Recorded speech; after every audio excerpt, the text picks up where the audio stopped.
We'll probably go ahead and get started here in just a minute if folks want to sit down.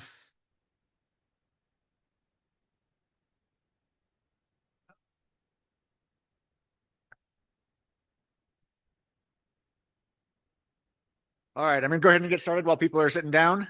My name's Andy Hoke from National Laboratory of the Rockies. Welcome back to the last session of the workshop today. We're talking about emerging performance requirements for large loads. So in order to solve some of these issues that you heard about in the last few sessions, what kind of requirements can we put on the loads to maybe meet the grid needs without putting too much of a burden on the loads? And what kind of solutions could we use to help meet those requirements? That's what this session will be about.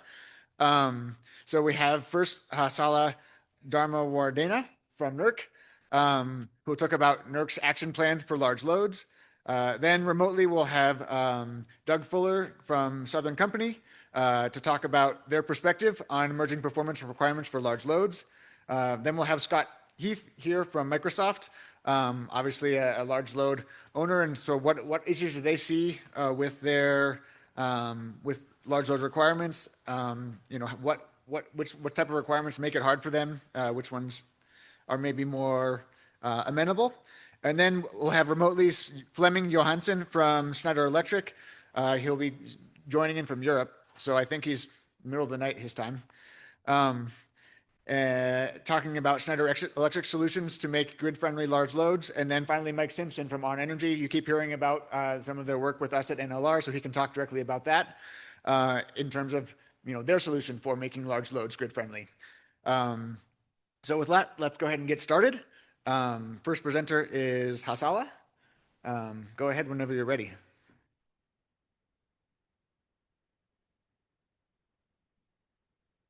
All right, thank you, Andy. All right, so I'm going to share with you what NERC is doing right now with regard to large loads to address any risks, to make it better for everybody using the grid. So our challenge here is to integrate computational loads into the bulk power system while ensuring reliability and security, right? So, the large loads, all the loads, especially the data centers, they are critical to the economic growth of any nation at this point in time. And they are key stakeholders in this environment that we are in. And they have been great partners in the work that we are doing. And that's why we have been able to move in a lightning fast speed. Never ever heard or experienced in my life. This speed that we are moving in, it's something special. And it would not happen if we did not have a committed set of folks who are working together, including the data centers, the utilities, and other partners, to make this a reality. Because we got to do this. So we want to integrate the loads. However, we also want to make sure that we do it in a way that we have reliability and security for everyone who's using the grid. All right, so next, the NERC's action plan has 3 components to it. The first is to build a set of technical expertise, insights, a body of work. That's one strong one strong component of NERC's action plan, and that is expected to help with registration of different large loads. So make them be part of the big family here. Working together, key stakeholders in this effort.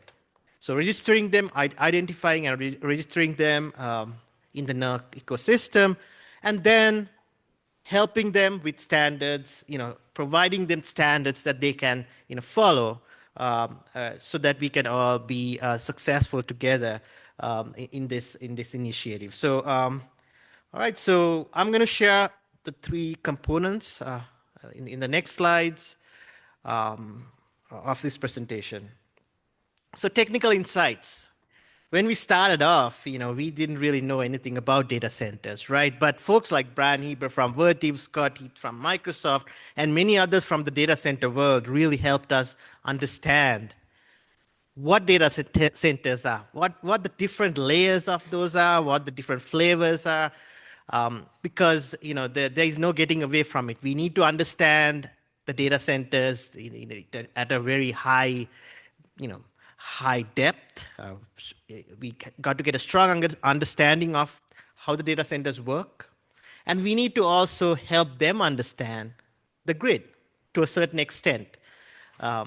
While we would prefer if it was not the case, I, I think personally that we do need to understand each other, because this is very much of an interdependent kind of a setup. We depend on each other.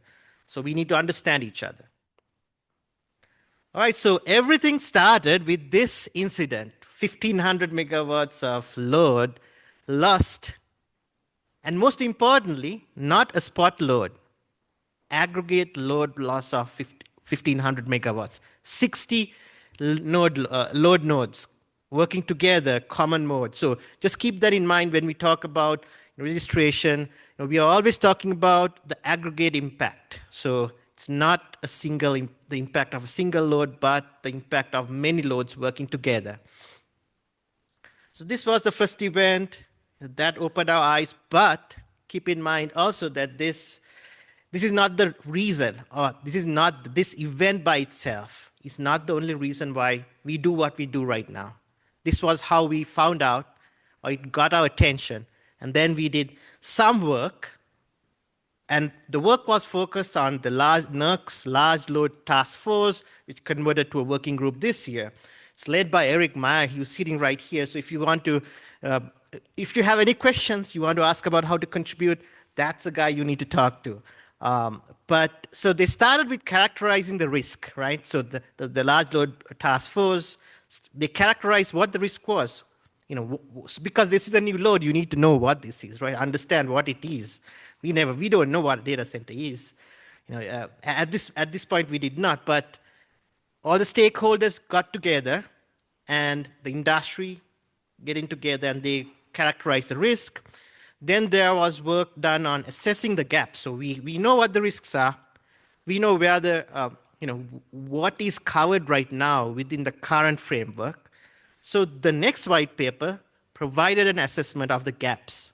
So here we are here. Here's where we need to be. What's a gap? And how to mitigate that. So that's in the second white paper. And finally, if you are a utility, we wanted to, or the large load working group wanted to help the industry, address these gaps by providing a reliability guideline. All three have been published. Please have a look. These are really good reads. Probably will cover 99% of the knowledge that you need to understand the reliability issue that we are facing right now. All right, and the next piece of work is the NERC alerts. So alerts, it's kind of it's a system inside NERC written into how we operate, where we can send a notice to our registered entities. And that's why we need, if you are a big user, we need to be able to communicate with you. And if you're a registered user, you get this, based on your functional model, that's functional category, generator, transmission owner, operator, all that stuff. So we can send this information to you. And so we first sent a level 2 alert, which was a recommendation to the industry late last year. And then this year we sent a level 3 essential actions alert. And the level 3 alert was only the third level 3 alert in the history of NERC's existence sent to the industry. So level 2 alert, so there were some recommendations to the industry, but we also collected a lot of data. One key point we found out was how much load the utility is expecting to put on the grid. The utilities are going to, so because they were the ones who answered, and from the answers we saw that from 2028 to 2030,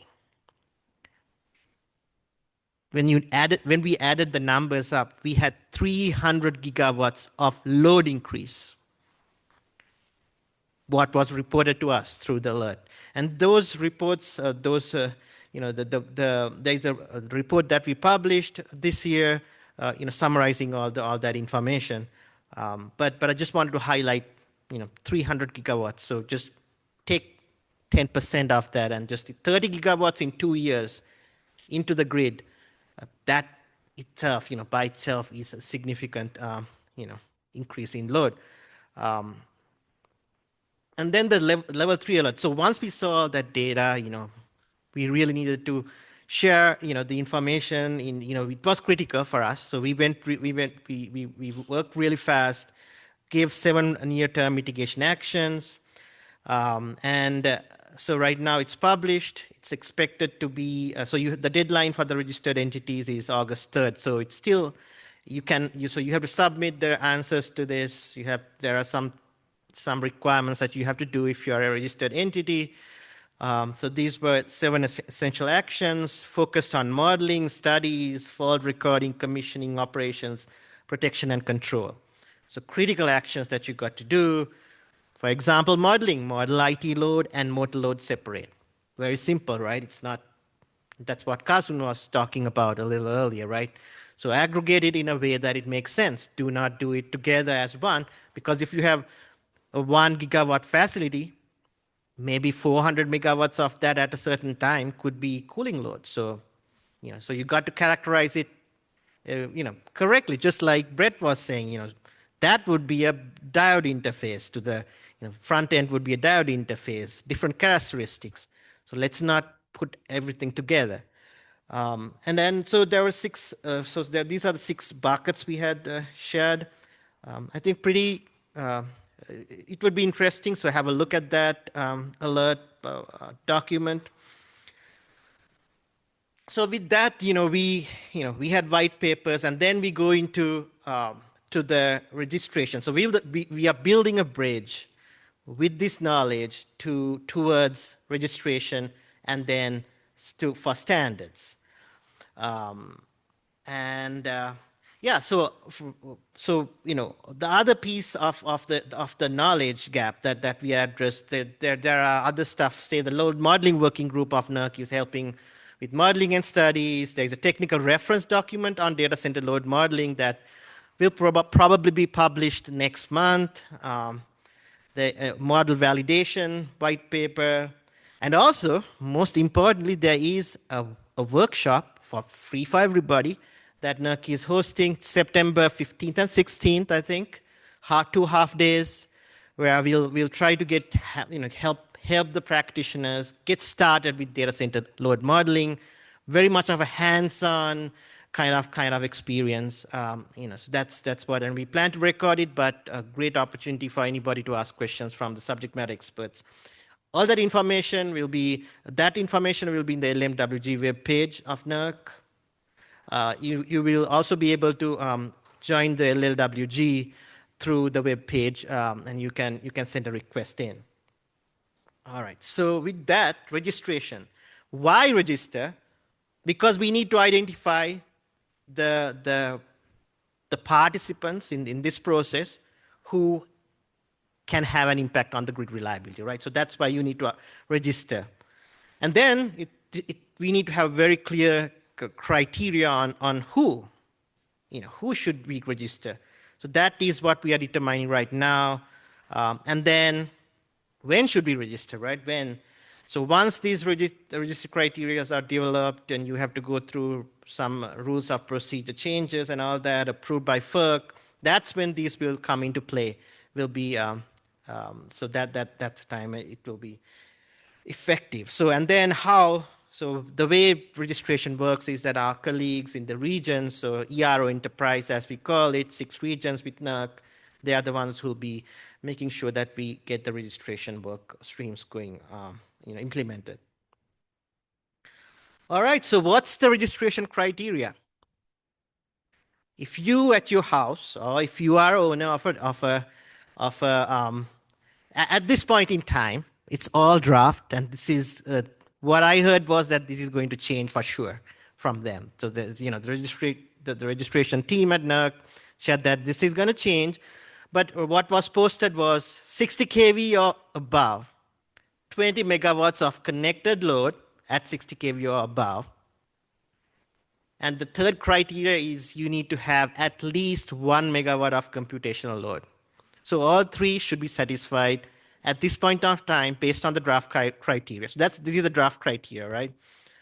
And there is a process. Comments were submitted, and it's right now being looked at, and revised criteria is supposed to be posted within a month or so. All right, so once you get these criteria, then you can set up standards, right? So we know who they are. Now NERC can create those standards. And typically, while this is a sequential process, because you need to have somebody defined set of individuals, entities with defined criteria to create standards. This time around, we are doing it not sequentially, but in parallel. So it's a very interesting experience to most of the folks, probably for the first time ever. Standards are being built. We have Parag and we have Brian who are sitting here. We have Eric, who are members of the standard drafting team, drafting these. So the industry will be drafting these standards. Then that's the NERC process. So the industry will write it, and we probably have a few of you also in the short-term advisory group, which is a larger bank of subject matter experts. And so we had 2 in-person meetings. The third is next month, and it's going at a very fast pace. Expectation is that we will finish this by end of this year, the first phase. So there are phases. The first phase will finish by the end of this year. That's the expectation. It's a collaborative process, and yeah, so the timeline goes up to, so this is the timeline, and you'll see all the items in the NERC large load action plan. This is a very important task for us. All of us are working, supporting this within NERC. So this is a critical, important work item for us at NERC. And just make sure you get your voice heard. All the publications, you can comment. For the criteria, you can provide for the posted criteria, you can also provide comments. Standard development meetings are all open. Join them, listen in, share your expertise, and we will be stronger together. So your contributions will be important for the success of this efforts that we are taking here. All right. So if you have any questions on the large load working group, Eric, if you have anything with regard to this, feel free to let me know. I'll be around after the meeting as well. With that, it's back over to you, Andy.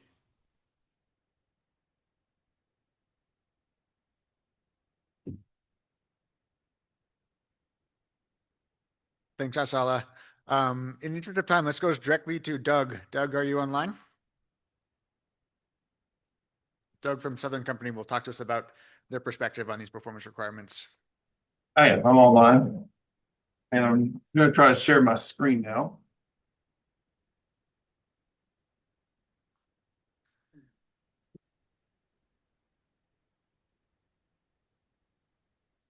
Looks like it's almost up.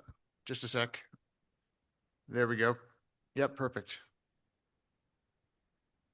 All right. Well, appreciate the opportunity to speak to this session today. I did notice on the introduction screen for the session, it said I work for National Laboratory of the Rockies. I actually work for Southern Company, as he mentioned, and also as the slide said here. Today, I want to just kind of briefly cover some emerging performance requirements from a utility perspective.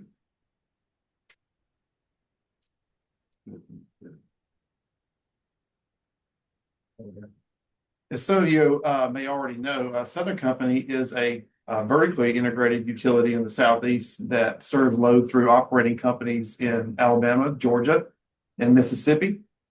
We function as a generator and transmission owner, also the reliability coordinator, balancing authority, transmission operator, also the transmission planner and the resource planner, and also service provider as well.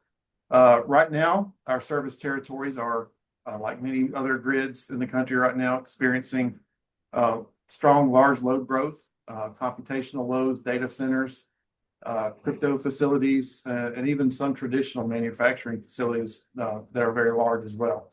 And of course, this is shaping our current interconnection and performance requirements. Right now, we have about 10 gigawatts of signed contracts across our Southern Company footprint. There's also more in late stage negotiations and quite a bit more in the pipeline for study.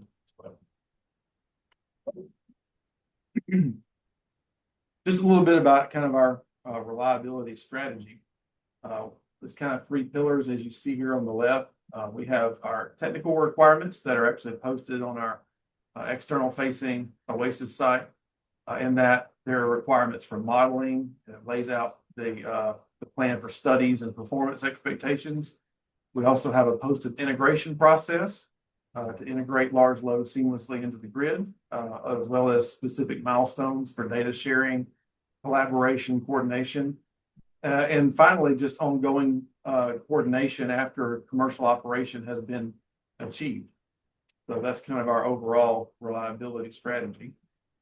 Today, I want to focus on just a few aspects of our technical requirements. We'll talk about our modeling requirements. We'll talk about disturbance requirements, including force oscillations, and talk about a few other things as well. So on the screen here that you see, this is kind of some hand-drawn scenarios, but you're seeing actually two very different scenarios. You're seeing a system where you have some normal steady state, some disturbance occurs, but the system recovers back to some other steady state here.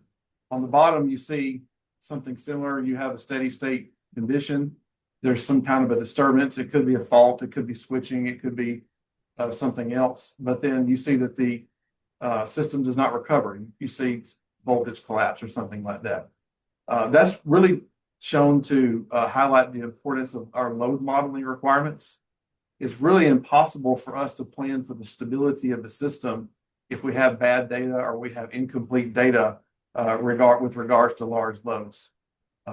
You can get some basic information such as a load ramp rate or load ramp for certain years, and a power factor and a few other key components, and you can do some steady state analysis, but it's very difficult to do the dynamic analysis that's needed to complete a complete transmission study if you don't have the dynamic models set up. So that's why we have some load modeling requirements that are also posted out there in the form of a questionnaire.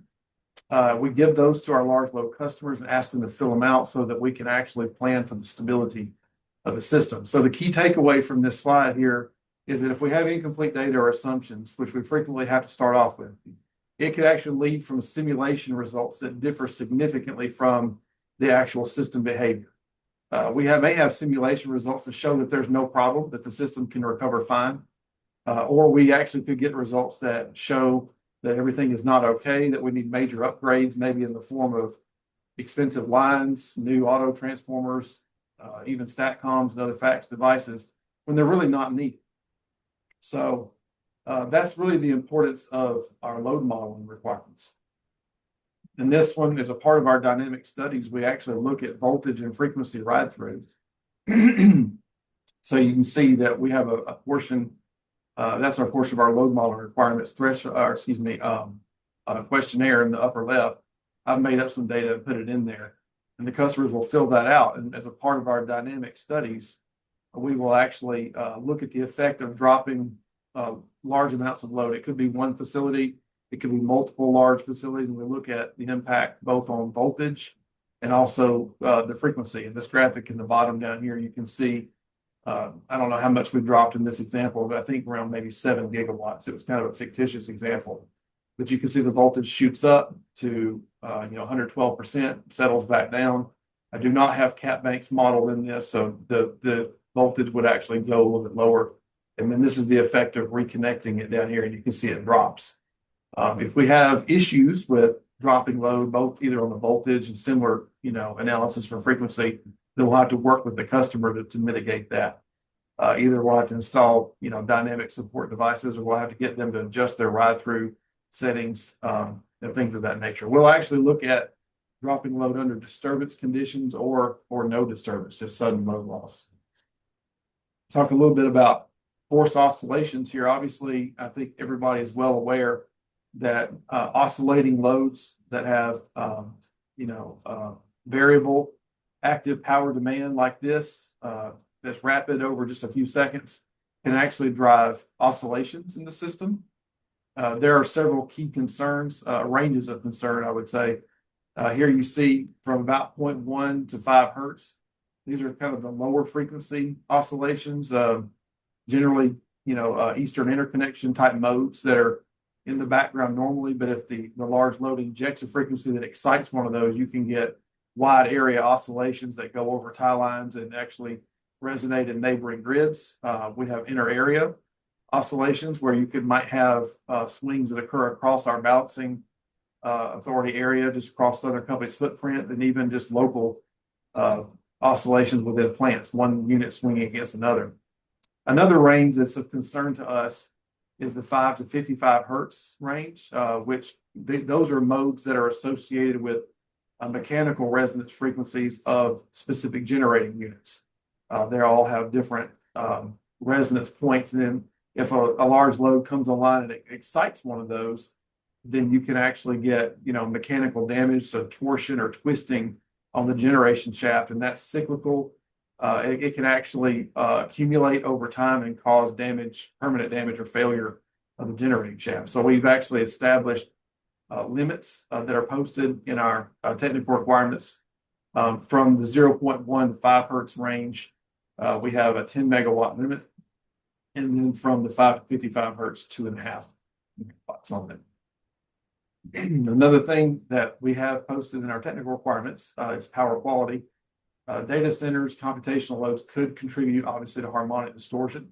I have obviously on the right it's kind of a severely distorted signal here, but particularly as the facilities are either ramping up or ramping down, they may cause distortion in the voltage in the current.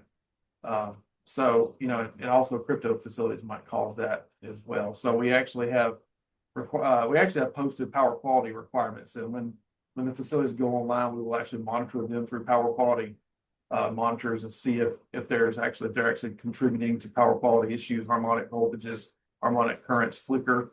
Also, when we energize a large bank, you might see a voltage dip on the system known as rapid voltage change, RVC. So we may have to come back and mitigate those based on that.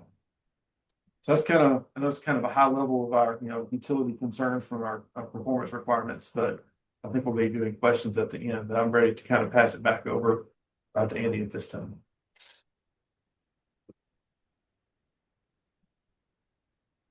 Great, thanks, Doug.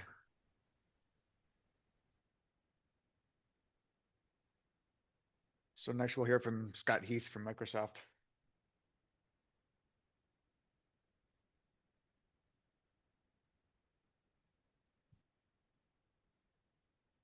Thanks.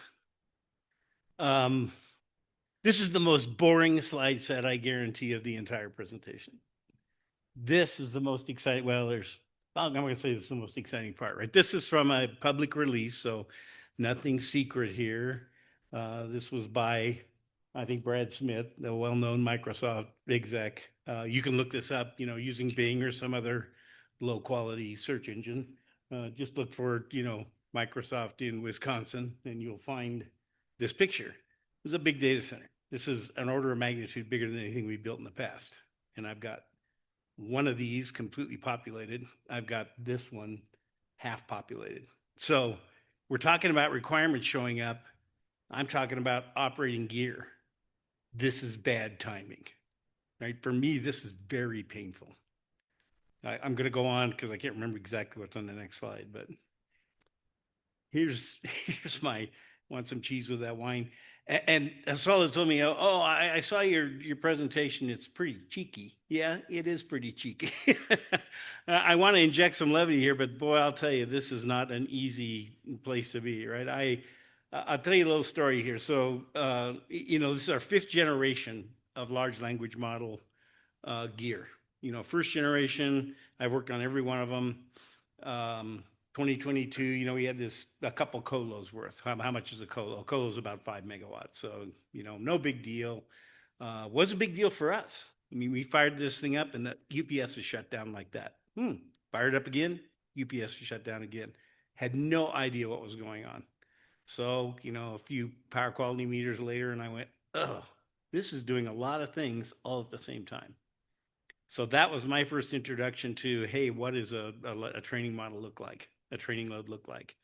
And we solved that problem with some modifications of the power supplies. They were doing some, really accentuatingly bad things when the load would increase, and got through that. But I'll never forget the guy who was the father of our current generation of data centers. We're about to move to a new generation. This is kind of a snowflake, but his comment was, "Oh, we have an entire data center of this planned," and that was the second generation I worked on.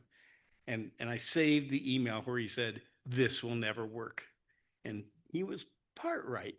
It worked fine, except we had another set of problems, right? We experienced UPS oscillations, largely just due to the amount of load and the impedance of the system. We had light drivers that wouldn't stand the voltage variation caused by the load, so we had to change out light drivers. Luckily, the lights only flickered where they mattered in the admin building. The rest of the site was just fine. So that was a lot of fun. Third generation went pretty good. We did a lot of testing. Who here remembers the Mojave event? That guy does. Nobody else remembers Mojave? You know what it is? Broke the shaft on a generator twice. 800 megawatt generator.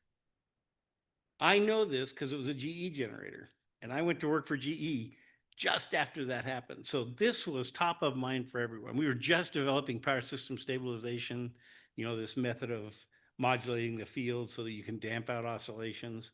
I actually was a field engineer. I calibrated some of those things, did commissioning on power plants. So that was kind of my delve into this. Then after 3 years of that, I went back to school and went to work for Hewlett Packard and didn't do anything with big scale power until we bought this data center engineering firm. So then I kind of got back into this and managed to work my way here into Microsoft. And when I saw, this 50 megawattish kind of scale data center that we were building was going to do this synchronously, I went, oh, this could be a problem. What are the frequencies that are involved? Well, you've seen the chart that Doug just showed where we have several different ranges. We can excite all those if we're not careful. So we have to be careful about this. Anyway, back to, how do requirements play into all this? So I just told you, this data center I just showed you, I got one fully populated, I got one half populated. I didn't see my first requirements until July, or until, what did I put it on here? November 2025. Man, I'm way down the road. I can't do anything, right? What's there is there. And I'll show you a graph in a minute here. Is the timer going? Yeah, I still have time. I'll show you a graph in a minute here. Fortunately, we had a little bit of foresight. We work with the GPU manufacturers, and we have some mitigations in place. So we're not dead in the water there. The one thing that I completely missed was low voltage ride-through. Never occurred to me that low voltage ride-through would be an issue.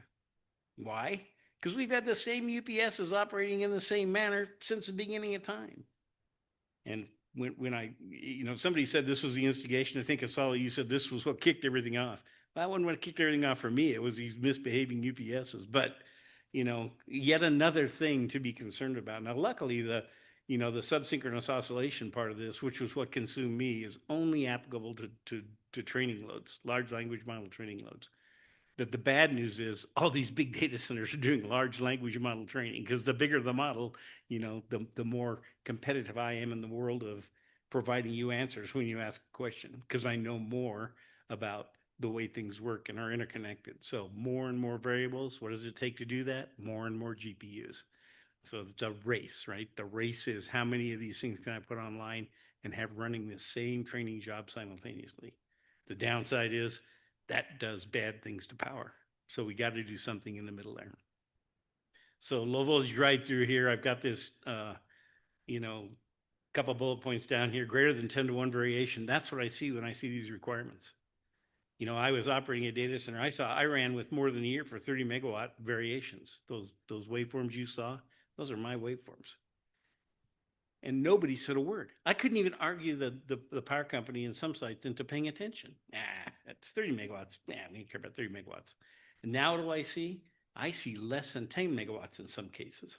But wait, I've already been running with this. So I'm trying to juggle my magic crystal ball, knowing this is going to be an issue someday, knowing this big data center is coming. And what do? I missed the mark. And it was, not nearly as severe had I imagined the restrictions to be as they were when they showed up. And worse than that, now that I have to, low voltage ride through is just a killer for me. This add-on that I'm talking about here is to solve a low voltage ride through requirement. Because the size of the data center is set, the land is bought, the stuff is in the ground. For me to implement this now is close to a 10x adder in cost. It's going to cost me nearly a third of the cost of that data center just to provide this one protection. This is a killer. So, did I whine enough? I did my whine thing good. Good. So my thing is requirements. We had a little discussion first thing this morning, right, about requirements or modeling, and the panel wasn't very evenly split. But I am firmly in the camp of requirements. I can solve these problems. These are technical issues that aren't difficult. They might not be inexpensive, but they're certainly possible to solve. But trying to imagine what it's going to be like as we go down the road is just impossible. I have 94 data centers in flight. Now, not all of those are training data centers, but what about large load, right? I've got campuses with 50 megawatt data centers, many of them, and some of them are in a local metro area. Are those going to be sucked into this large load umbrella? Am I going to have to go retrofit all that stuff that's currently in flight? I can't imagine I'm not. After I see this event that happened in the Northeast where that wasn't a single data center, that was 1.5 gigawatts of cumulative load. That's going to happen in many places. Where are those places? It's where the power's cheap and where all the data centers are. We're not the only game in town, of course, but we are a significant game in town. So all these things are important. Low voltage ride through happens to be the one that was very painful for me. Step size, ramp rate, frequency content, regulator. And so those three, step size, ramp rate, and frequency content, are all specific to large load training, right? No place else has issues like that. I got a lot of data centers. None of them ramp up and down. They're relatively stable. I see a little diurnal pattern over the day. I see a little bit of fluctuation over the week when the weekend comes. Seasonally, I might have some retailer that shows a peak, but for the most part, those things just chug along. And that's completely the opposite of training. And like I said, unfortunately, that's where the biggest loads are going to be is training load. Regulator stability, we're rapidly learning that's not an unknown thing. Open Compute Project has got some papers about that already, how that can play. We learned our lesson with UPSs that weren't stable. We ended up losing a data center over that. But got that fixed. Everything seems to be good. So I'm saying that because these things are well-known, relatively well-known, or the solutions are defined. So, Eric's got this chart of here's where I got to live for low voltage ride through. And we've lived with harmonic requirements forever, right? Those things don't worry me.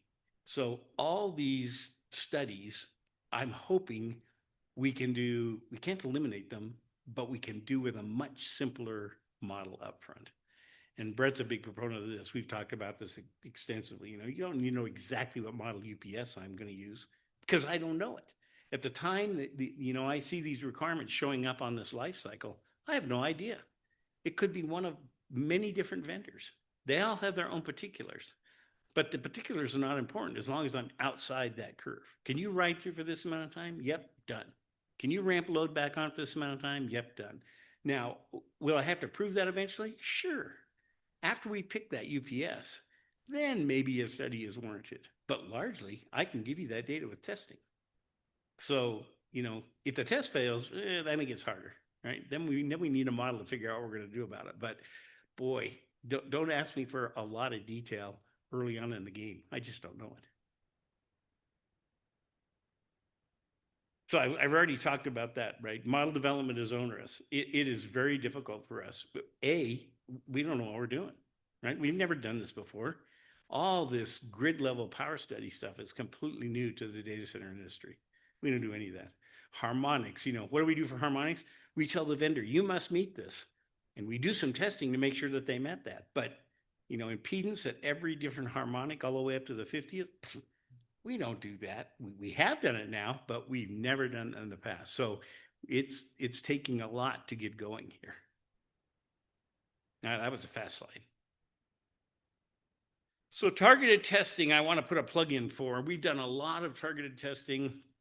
I mentioned, the sites with the 30 megawatt variations. We did targeted testing with the utility. You tell us what frequencies you want to see, and up to the ability I can with the GPUs, I can just about duplicate that. Now, they're not what we run, right? So you saw the graphs before of these funny looking, I can't replicate that during testing, but I can give you square waves.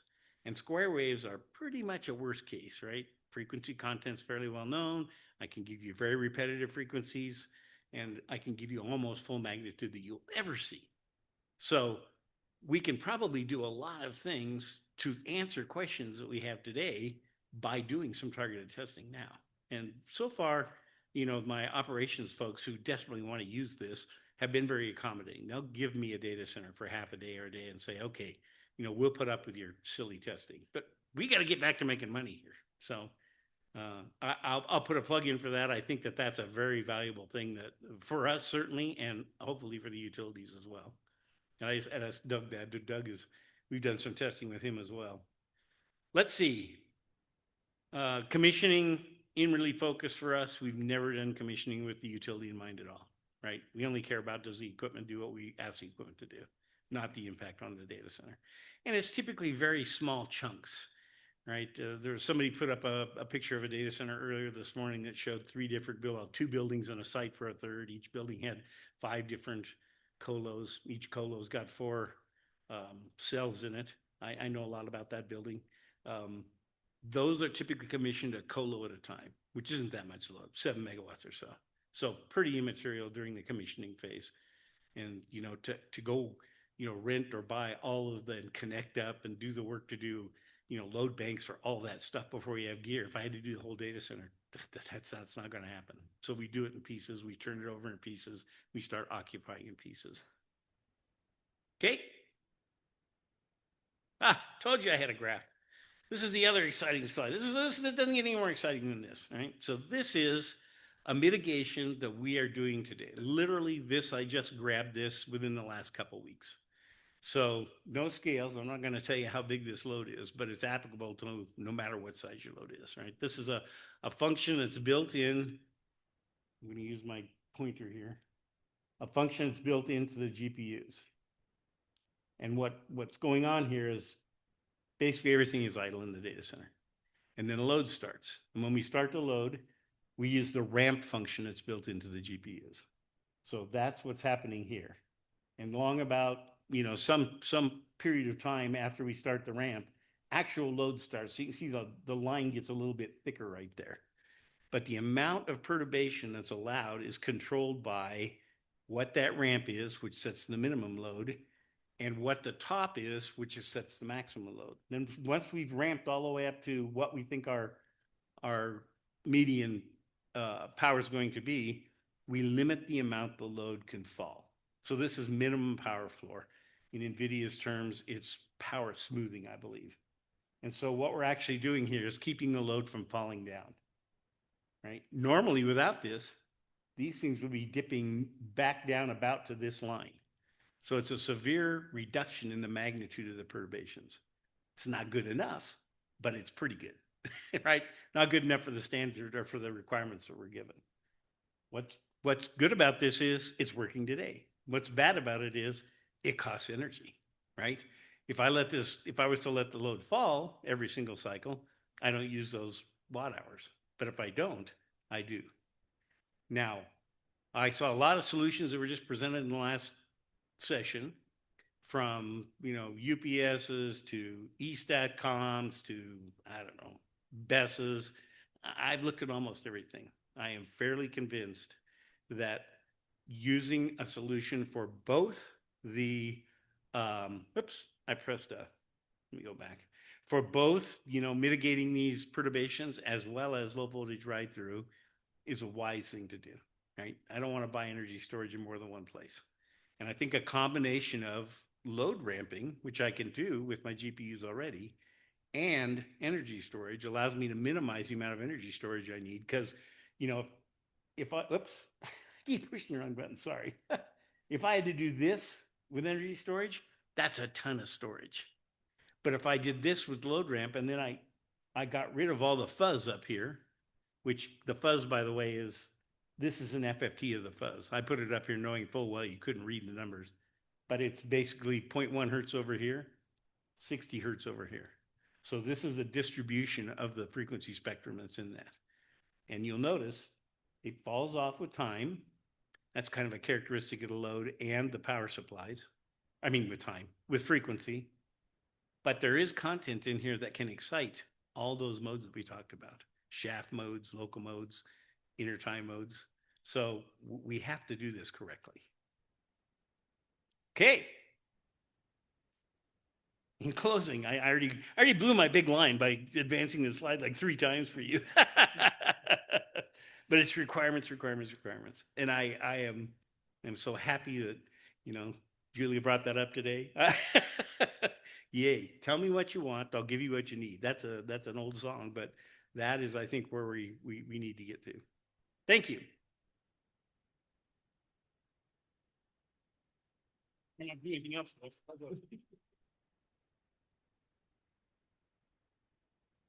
All right, thanks, Scott. It's good to hear your perspective. And next, we're going to hear from another remote presenter, Flemming Johansen from Schneider Electric. Flemming, are you online? Yes, I'm online. So I will share my screen just a second.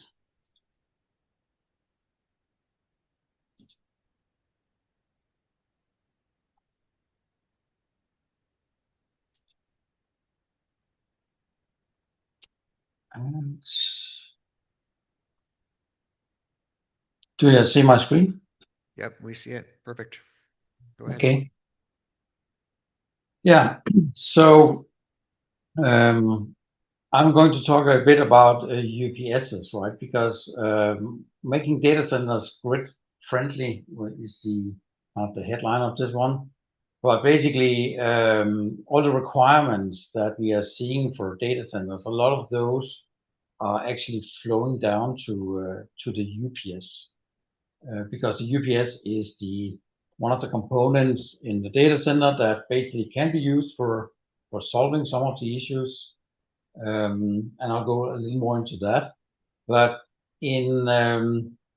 just to start a bit earlier, right? So UPSs in historical scene, these devices have been designed to protect the critical load from incidents on the grid side, meaning that any kind of disturbance on the grid side, UPS will just disconnect and use the energy storage from the batteries to feed the load. And when the grid is okay again, we will basically the UPS will look at it and say, okay, now it's fine. Let's start a slow ramping to take the energy from grid again. So basically, all UPSs has been designed like this, and with the last loads that we're seeing, I mean, this kind of behavior is really not accepted anymore, right? This is what we are all discussing right now. So basically, what the UPS should do going forward, right, is of course, we need to protect the load. This is the priority of the UPS. But at the same time, we also need to somehow protect the grid from the load disturbances, right? This is what we see with AI loads, as an example. We need to be more resilient as a system. And I think the industry is in a learning phase right now. It's at least the way I see it, right? That we have all these let's say large loads coming up. The TSOs, right? They're coming up with requirements for how to handle this, and they're coming out with a pace that is kind of unprecedented until now, right? and it really creates a challenge for us as UPS manufacturers, right? That all these emerging requirements are coming out with this pace, basically. It's not that they're only coming out so fast, they're also being changed. So the maturity of those are not always, let's say, good enough. Let me put it like this. So they're coming out as a proposal or a draft or a position paper. And we are, of course, reluctant to meet a requirement like this because we know they're going to be changed during the or over time, right? As an example, I can have FinGrid, right? They had a proposal for large loads requirements. They had that out. I think it was in summertime 25. And it was kind of a draft proposal and wanted some feedback, things like that.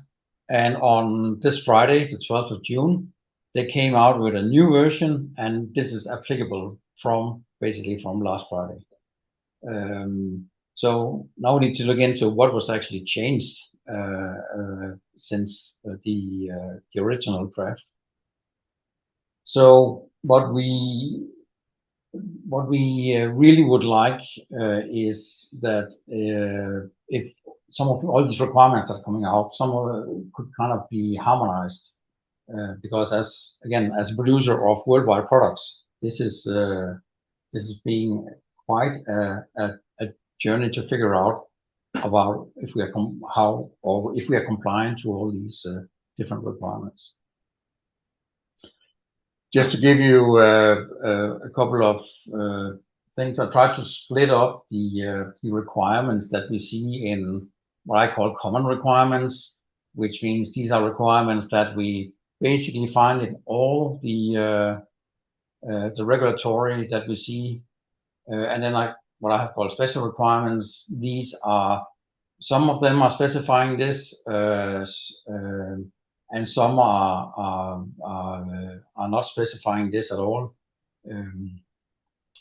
So we have chosen to address it in a way that we right now we are trying to implement this part here. So basically trying to meet high voltage ride-through requirements, low voltage ride-through requirements, the post-fault active power recovery parts, and then the typical frequency windows and rate of change of frequency. They're typically not an issue for the UPS because they are typically designed for running on generators as well, which is much more wider frequency windows and rate of change of frequency. So what is new is this part. Of course, we're also looking into some of these.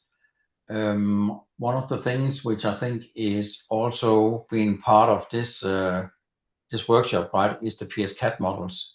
If I go 1 year back, and I've been working with UPSs for decades, I've never seen requirements for PS-CAD modeling of a UPS. But from roughly speaking, in the last 6 months or something like that, we are getting more and more requests that we need to provide a model for the UPS, and it has to be PS-CAD. It's fine, but the together with this, we are seeing all these requirements that you're putting up for, or that the TSOs are putting up for the modeling of the data center. So now we're trying to figure out how much of this do we need to put into the model of the UPS, because we're trying to deliver a component to the model of the data center, right? So we don't want to be, let's say, we don't want to deliver a component that makes it impossible for our customers not to meet the requirements for the large load PS-CAD model. So there are challenges for us in this as well. And then I just have ramp rates and things like that, right? This is for the AI load smoothing parts, and this is also something that could be that we're looking into solving by the UPS. I will show that in a moment. For the fault write-through requirements, we have been working on implementing basically this chart that you see here. Just to give you a short explanation, right? In the green area here, this is where the UPS will draw all its power from grid. And you can see this is basically up to 1.2 PU and down to 0.85. And in the light blue area here, we are doing what we call mixed mode, meaning that if we cannot meet the depending on the load on the UPS, right? So if we cannot support the load without hitting the input current limitation on the UPS, we would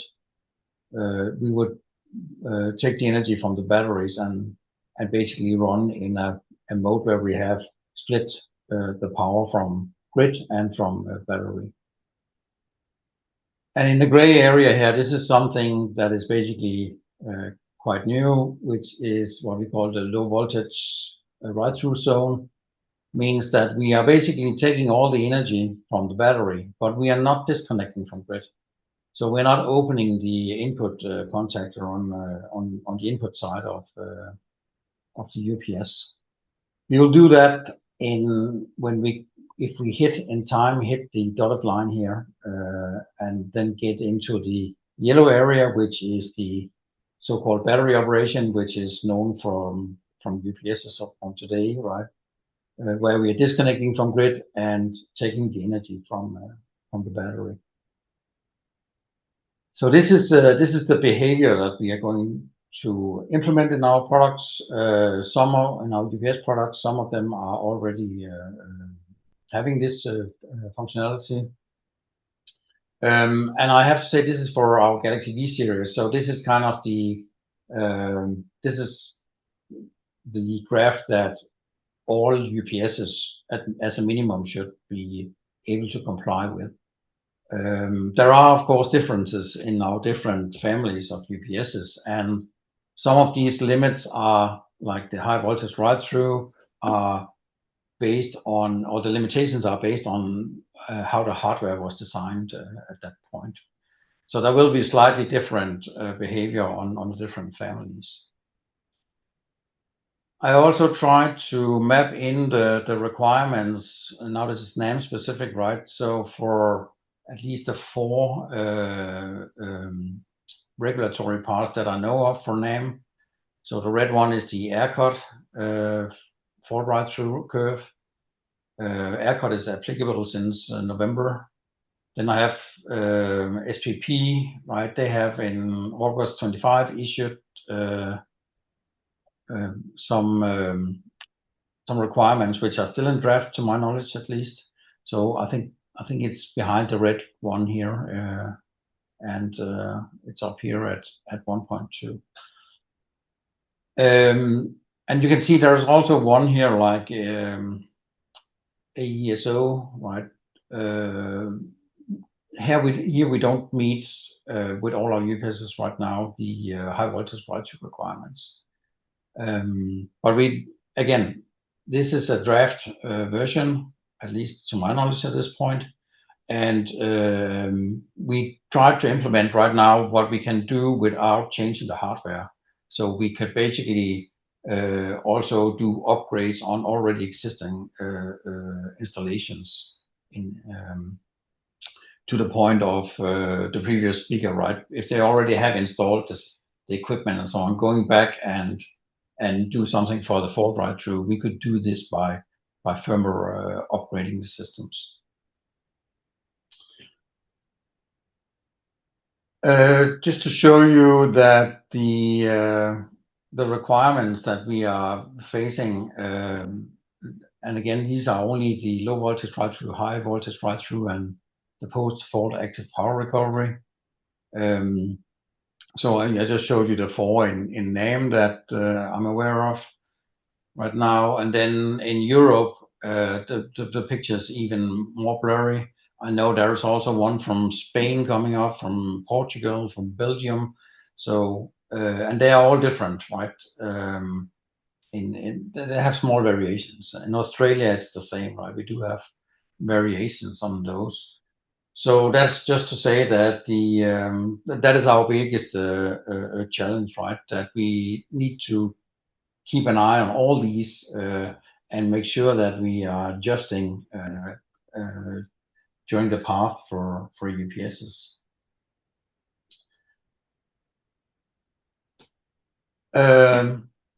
Then about the AI load smoothing, this is also something that we are working on implementing in the UPS, because the UPS has the capability, right? Because we have energy storage, and if we have the varying load on the GPU, we can of course smoothen that with energy from our battery. And then the methodology, you could say, is that during the high peaks of the GPU's load, or the AI load, right, we will be discharging the battery, and during these idle times, we will be recharging the battery. And like I say, the difference in a normal UPS operation is that we would need to find a way. Typically, a UPS today, we always have 100% state of charge, right? Because everything is used for backup. In this situation, we cannot have 100% state of charge, because we would need to have the flexibility to charge and discharge, and this line here would settle on a value like just an example, like 75% state of charge. And then the idea is that we can adjust how much basically we want to filter. If we did it as a straight line, as an example, right? We can of course do that, but everything has a cost, and the cost, of course, would end up as wear on the battery. So there are trade-offs in this in a system like this. Okay, so basically, in summary, if I should kind of sum up what I think is the key points here, right, is that I see the industry here is in a learning period, and we are learning basically how are we going to address all this, and the TSOs and the different parts of the world are coming out with different proposals for how to mitigate that with different sets of requirements.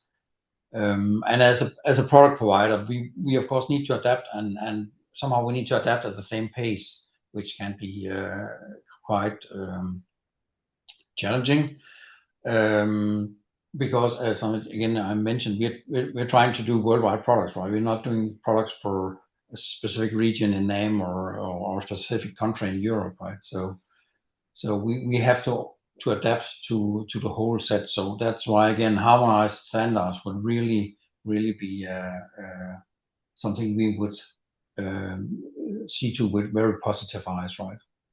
Because being compliant right now to regulatory is, for us at least, a moving target.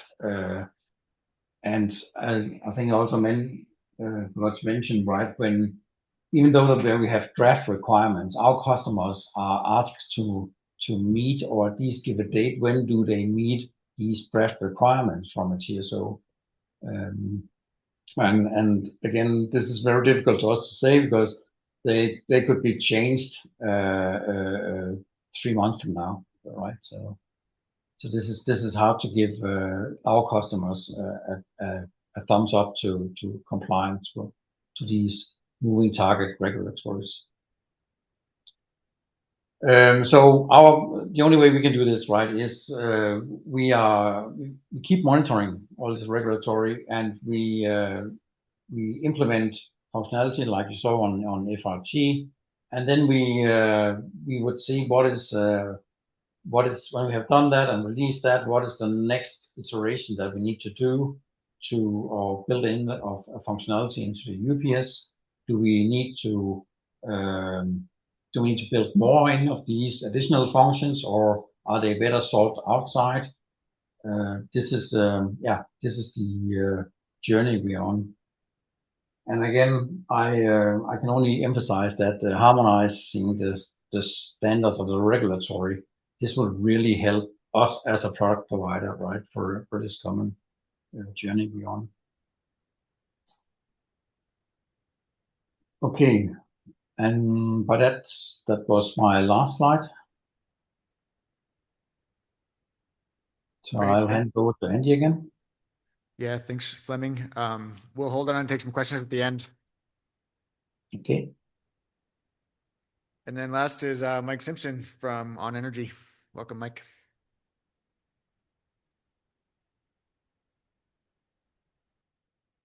Well, you made it. Last one.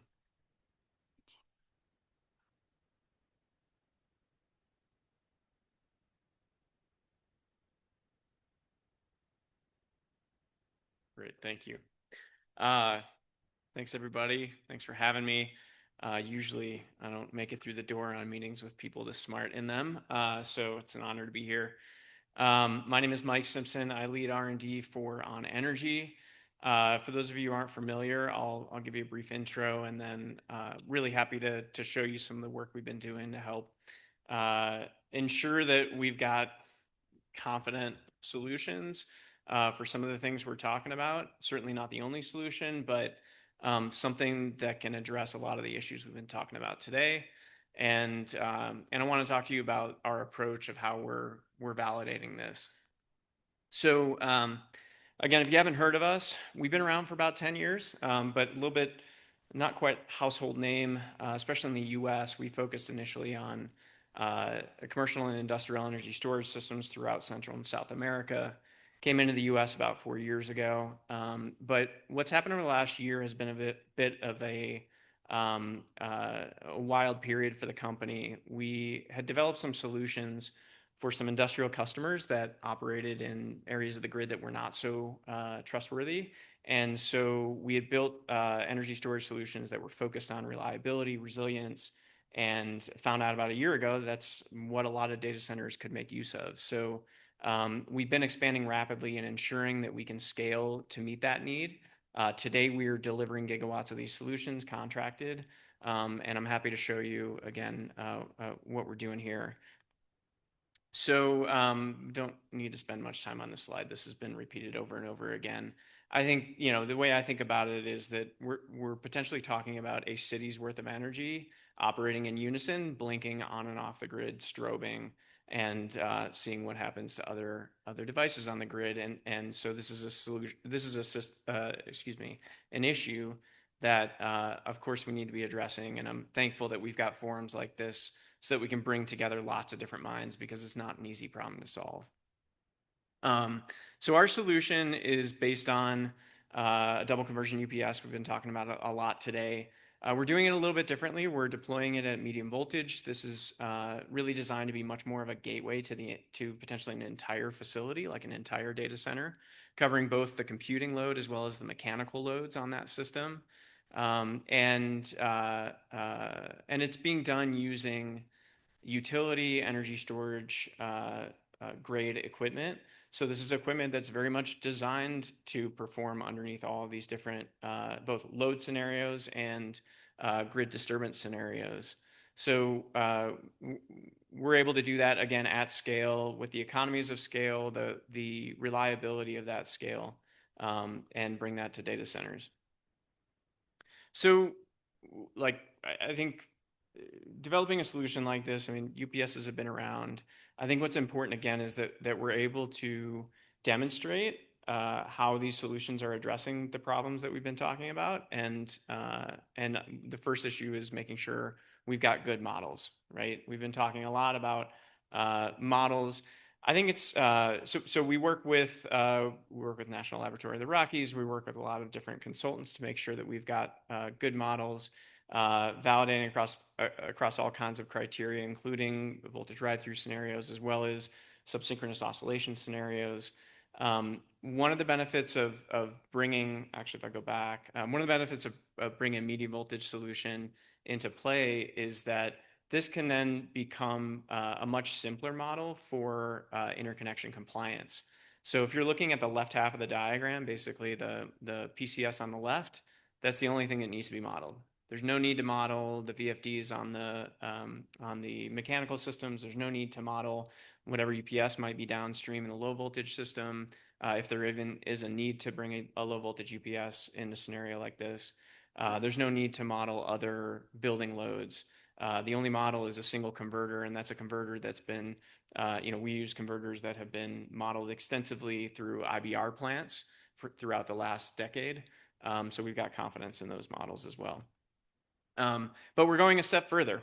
We don't want to just trust that the models are good because they've been used a lot. I think we all know that a model is as good as the input you give it. But we are testing this at full scale. And in fact, it's not really exploratory testing as much as it is a bit of de-risking for our commissioning processes. And secondly, it's essentially a factory acceptance test for our customers. But we're doing this at the National Laboratory of the Rockies. You see the first lineup, if you will, or power block. We've got another 2 deployed. So now we're operating at about 10 megawatts of capacity, running that at full power. On one side, we've got connected the 7 megawatt grid simulator that you heard some of the NLR folks talking about earlier. That's operating as the grid. Of course, we run different scenarios on that, such as low voltage ride-throughs, frequency ride-throughs, other scenarios. We use that for impedance scans, et cetera. On the other side, or we have the 20 megawatt grid simulator that NLR owns and operates, and that is being used to emulate a load. So we're running load ramp rates simultaneously with the voltage ride-through scenarios on the other side of the unit. We might be running, typically we'll run load ramps of 0 to 100% in 10 milliseconds, 5 milliseconds. We've gone much lower than that, examining how the system responds, ensuring that we can ride through both the grid disturbance scenarios as well as the load events, and then most importantly, calibrate those models so we can go back and do more extensive studies a little bit more cost effectively and a little bit more quickly with those models, but do it in a trustworthy way. This is example of live testing results. You see the actual power up here.